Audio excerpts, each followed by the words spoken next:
Hello students, today we are going to start our class 7th science chapter number 6 which is physical and chemical changes. So सबसे पहले हम बात करेंगे about a change.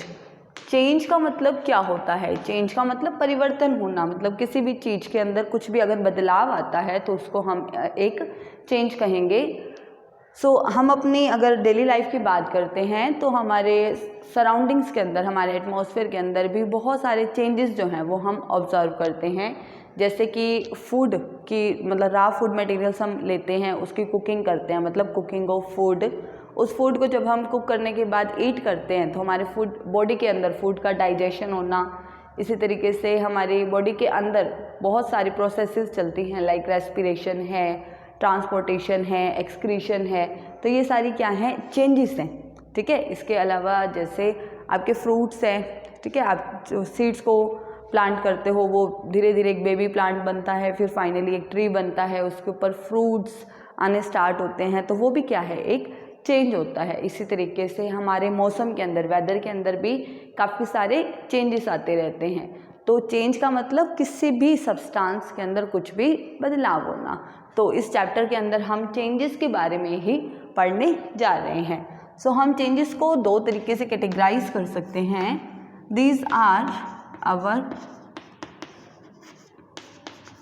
Physical change and chemical change. कि change जो है वो या तो फिजिकल चेंज होगा या फिर वो केमिकल चेंज होगा. तो चलिए पहले हम बात करेंगे हमारे फिजिकल चेंज के बारे में. फिजिकल चेंज क्या होता है? The change in which only the physical properties of a substance are change and no new substance is formed. एक ऐसा चेंज जिसमें किसी सब्सटेंस की सिर्फ फिजिकल प्रॉपर्टीज ही चेंज होती हैं, कुछ भी नया सब्सटेंस नहीं बनता है. तो फिजिकल प्रॉपर्टीज कौन सी होती हैं किसी भी सब्सटेंस की? तो फिजिकल प्रॉपर्टीज हैं आपकी किसी भी सब्सटेंस का साइज कैसा है, शेप, कलर और उसकी जो स्टेट होती है, मतलब whether it is in solid, liquid और गैस. तो ये जो चीज़ें होती हैं these are the physical properties. तो अगर किसी सब्सटेंस की सिर्फ फिजिकल प्रॉपर्टीज़ में चेंज हो रहा है लेकिन कुछ नया नहीं बन रहा हो, so that change is known as our physical change. चलिए अब हम इसको एग्जाम्पल से समझेंगे. For example you have a paper. आपके पास मान लीजिए एक पेपर है, ठीक है, आपने उसको 2 पार्ट्स में कट कर दिया, फाड़ दिया. आफ्टर दैट इन पार्ट्स को अगेन आपने 2 पार्ट्स में डिवाइड कर दिया. आपके पास 4 पार्ट्स बन गए. हर 4 पार्ट को आपने फिर से 4 पार्ट्स में अलग कर दिए. तो हमने एक पेपर से कितने पार्ट्स बना दिए? We make 16 parts. 1 पेपर से हमने 16 पार्ट्स बना दिए इसके. अगर आप उन 16 छोटे छोटे पीसीस को एक साथ रख दीजिए तो इस तरीके से आपके पास दोबारा से वो 1 पेज बन जाएगा. हालांकि वो टुकड़े अलग अलग हैं लेकिन वो शेप तो वापस उसी एक पेज की ले लेगा. तो जो ये चेंज था इसमें, ये आपका एक फिजिकल चेंज माना जाएगा. क्यों? क्योंकि इसके अंदर सिर्फ उसकी फिजिकल प्रॉपर्टीज चेंज हुई हैं, उसमें हमने उस पेपर की शेप और साइज को चेंज किया है. We don't change the chemical properties of the paper. पहले भी वो पेपर ही था, अब भी वो पेपर ही है. ठीक है. तो इस टाइप का कुछ अगर चेंज होता है so that is a physical change. For example आपके पास फ्रूट्स हैं, ठीक है, आप एप्पल हैं, आपने एप्पल को कट कर दिया, गुआवा को आपने कट कर दिया. तो फ्रूट को कट किया तो फ्रूट्स, उसी फ्रूट के ही सब पीसेस बन गए, पार्ट्स बन गए, लेकिन उनकी जो प्रॉपर्टीज थी वो तो कुछ चेंज नहीं हुई, सिर्फ उसकी शेप या साइज ही चेंज हुआ. सो cutting of fruits is also an example of physical change. इसी तरीके से आप कह सकते हो कटिंग ऑफ वुड. अगर आप लकड़ी को काट रहे हो तो भी हम उसकी सिर्फ शेप या साइज को ही चेंज कर रहे हैं. So that is also a type of physical change. तो अब हम डेफिनेशन को फिर से समझें कि वो चेंज जिसमें किसी सब्सटेंस की फिजिकल प्रॉपर्टीज़ ही चेंज होती हैं, वो फिजिकल प्रॉपर्टीज़ आपकी क्या हो सकती हैं? शेप, साइज, कलर या फिर स्टेट का चेंज होना हो. So that change is called a physical change. अब इस चीज़ को हम स्टेट के लिए फिर से एक एक्टिविटी से समझेंगे. We will understand that freezing and melting. Freezing और मेल्टिंग जो होता है वो किस टाइप का चेंज है, तो ये भी एक फिजिकल चेंज होता है। कैसे, इसको समझते हैं। जैसे मान लीजिए आपके पास एक बीकर है and in that beaker you have taken some ice pieces, ice के आपने कुछ क्यूब्स उसमें डाल दीजिए, ठीक है, और आपने उसको नॉर्मल रूम टेम्परेचर पर रख दिया। After some time we will get, जो ये आइस है वो धीरे धीरे मेल्ट हो जाएगी और मेल्ट होके क्या बन गई, इट विल बिकम वाटर। पहले क्या था बेटा, आइस, अब बन गया वाटर। कब बना, जब हमने इसको हीट किया, क्योंकि हमने उसको फ्रीजर से निकाल के रूम टेम्परेचर पर रखा तो हीट हमने प्रोवाइड की, तो सॉलिड स्टेट कन्वर्ट हो गई लिक्विड स्टेट में। So this is change of state. लेकिन आइस और वाटर हैं तो दोनों, वाटर के ही तो अलग अलग स्टेट है ना, ये सॉलिड स्टेट है और ये लिक्विड स्टेट है। There is no formation of new substance, कुछ भी नई सब्सटेंस की फॉर्मेशन नहीं हुई है। तो ये चेंज भी कैसा है, this is the physical change. ये मेल्टिंग था। अब मान लीजिए इसी वाटर को आप दोबारा से फ्रीज़र में रख दीजिए। जब हमने इसको फ्रीज़ किया, again we put this ice cubes into freezer, but we will get, हमारे पास वापस वो जो वाटर है वो जम जाएगा और दोबारा से ये आइस की फॉर्म में कन्वर्ट हो गया, अगेन इन सॉलिड फॉर्म। तो ये है फ्रीजिंग, ये थी मेल्टिंग प्रोसेस, वो थी फ्रीजिंग प्रोसेस। तो इसमें क्या हो रहा है, सिर्फ स्टेट चेंज हो रही है, there is no formation of any new substance, कोई भी नया सब्सटेंस नहीं बन रहा है। So this type of change is also a physical change. तो इस तरीके से हम क्या कह सकते हैं कि जब किसी चेंज में, मतलब किसी भी सब्सटेंस की फिजिकल प्रॉपर्टीज़ में चेंज हो, there is no formation of new substance, so that change is the physical change. मान लीजिए इसी वाटर को अगर आप बॉईल करते हैं, बॉईल करके क्या बन जाएंगे, इसके वेपर्स बन जाएंगे, ठीक है। तो इसमें वाटर जो है वो लिक्विड से फिर गैसियस स्टेट में कन्वर्ट हो गया, वो भी आपका फिजिकल चेंज ही रहेगा, क्योंकि जो गैसियस स्टेट है तो वो भी वाटर की एक फॉर्म में होती है। फिर उन्हीं वेपर्स को आप कंडेंस कर दीजिए, वो वापस वाटर बन जाएगा। So that is also a physical change. मतलब इस वाटर को अगर हम हीट करते हैं तो हमारे पास क्या बन जाते हैं, वेपर्स बन जाएंगे, जो कि इवेपोरेशन प्रोसेस है, ठीक है। और इसी से आप वापस भी आ सकते हैं। तो ये जो आपकी इवेपोरेशन प्रोसेस है, मेल्टिंग प्रोसेस है, फ्रीजिंग प्रोसेस है, कंडेंसेशन प्रोसेस है, तो ये सारी ही आपकी फिजिकल चेंज होती हैं, क्योंकि इसमें सब्सटेंस की सिर्फ फिजिकल प्रॉपर्टीज ही चेंज हो रही है। There is no formation of any new substance, that's why it is the physical change.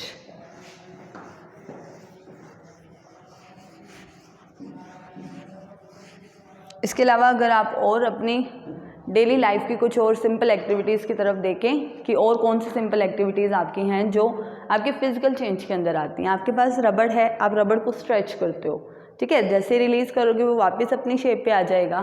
So it is a physical change. अच्छा, फ्रूट्स की कटिंग का मैंने आपको बता दिया, क्लियर। वुड को कट कर रहे हैं, इवेपोरेशन है वाटर का, कंडेंसेशन है, तो ये सारे ही आपके फिजिकल चेंज होते हैं। तो फिजिकल चेंज में क्या क्या प्रॉपर्टीज़ हैं, what are the properties of a physical change. तो फिजिकल चेंज की प्रॉपर्टीज़ क्या हैं, that in the physical change only the physical properties of a substance are change, कि किसी भी सब्सटेंस की सिर्फ फिजिकल प्रॉपर्टीज़ चेंज होती हैं। Second one is no new substance is formed, कुछ भी नया सब्सटेंस नहीं बनता। थर्ड, फिजिकल प्रॉपर्टी जो चेंज होते हैं they are generally reversible. Reversible का मतलब आप जैसे रिएक्टेंट से आपने प्रोडक्ट्स बनाए हैं तो वापस प्रोडक्ट से हम वापस रिएक्टेंट भी बना सकते हैं, तो ये जनरली रिवर्सिबल होते हैं। इसके अंदर no overall energy change take place,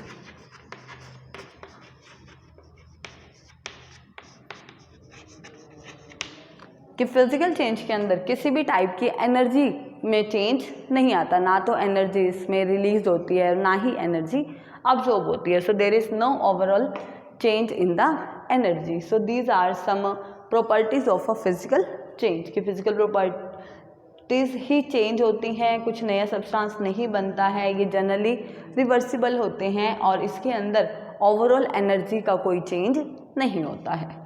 so this type of change is our physical change. Next हम बात करेंगे हमारे केमिकल चेंज की.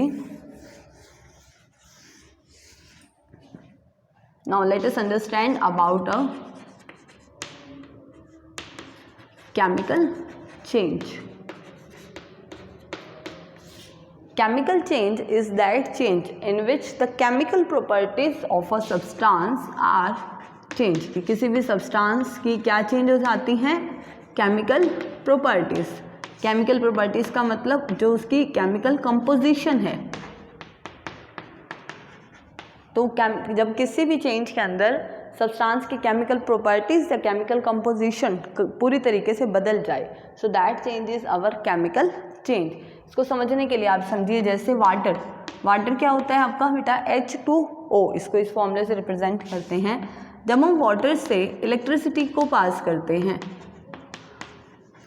On passing electricity through water, तो हमारे पास हाइड्रोजन प्लस ऑक्सीजन ये गैसेस रिलीज होती हैं. कौन कौन सी?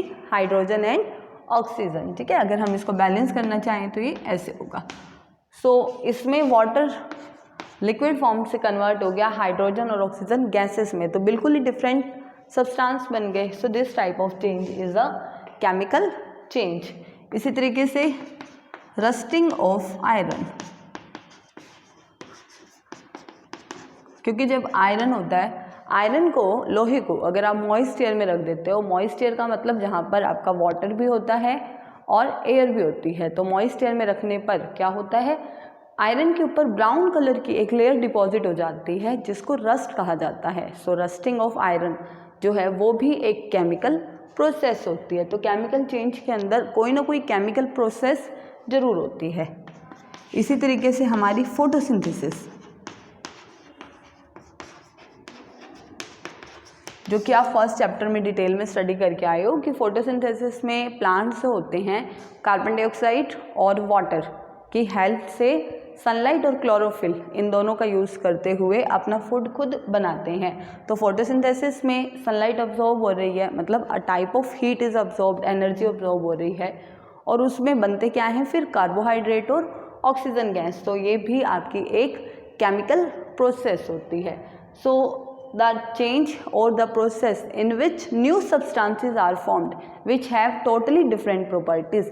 एक ऐसा चेंज जिसमें नए सब्सटेंस बनते हैं और ऐसे नए सब्सटेंस जिनमें प्रॉपर्टीज टोटली चेंज होती हैं, बिल्कुल डिफरेंट होती हैं. So that type of change is called a chemical change. तो केमिकल चेंज की आपकी क्या क्या प्रॉपर्टीज होंगी? What are the properties of a chemical change? So let us understand about it.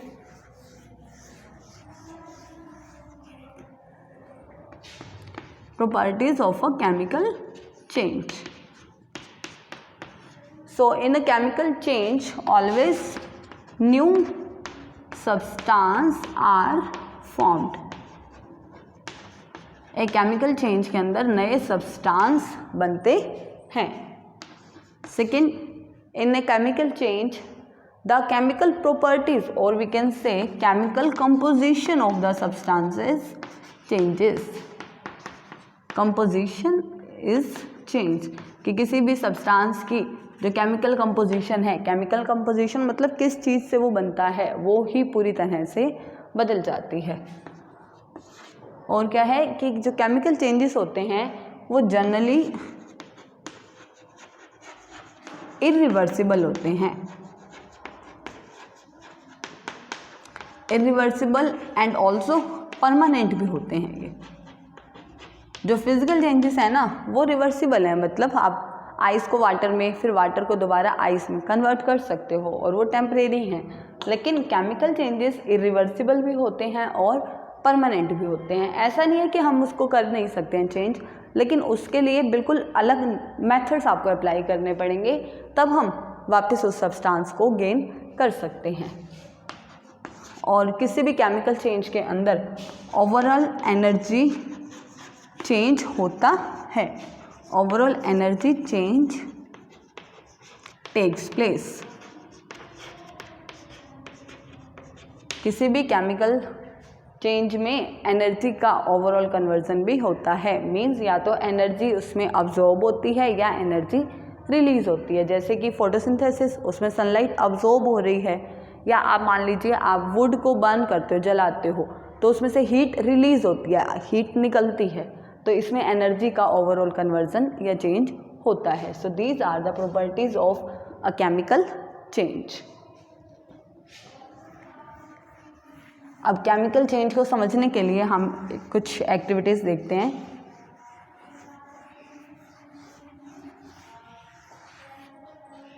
चलिए, अब हम एक इम्पॉर्टेंट एक्टिविटी समझने जा रहे हैं to understand about the chemical change. जो ये आपकी रिएक्शन में समझा रही हूँ आपको, वो किस चीज़ के बीच में है? It is a chemical process between copper sulphate and iron. Filings या फिर आप नेल्स किसी का भी यूज़ कर सकते हो। तो हम कॉपर सल्फेट और आयरन के बारे में एक एक्टिविटी करने जा रहे हैं। तो आपने क्या करना है, you have to take, first of all you take a beaker. एक बीकर लिया, ठीक है, half fill it with water. तो उस बीकर में आपने क्या डाल दिया, सबसे पहले इसको हाफ अपने वाटर से फिल कर दिया। अब आप इसमें ब्लू कलर का कॉपर सल्फेट का पाउडर डालेंगे। This is blue colour copper sulphate, copper sulphate which is denoted as CuSO4, ठीक है। इसका कलर क्या होता है, ब्लू कलर का, जब इसको वाटर में मिक्स करते हैं। एंड आयरन को हम रिप्रेजेंट करते हैं Fe से। सो यहाँ हमारे पास क्या हो जाएगा, ब्लू कलर का कॉपर सल्फेट का सॉल्यूशन बन गया। आफ्टर दैट अब आप इस बीकर में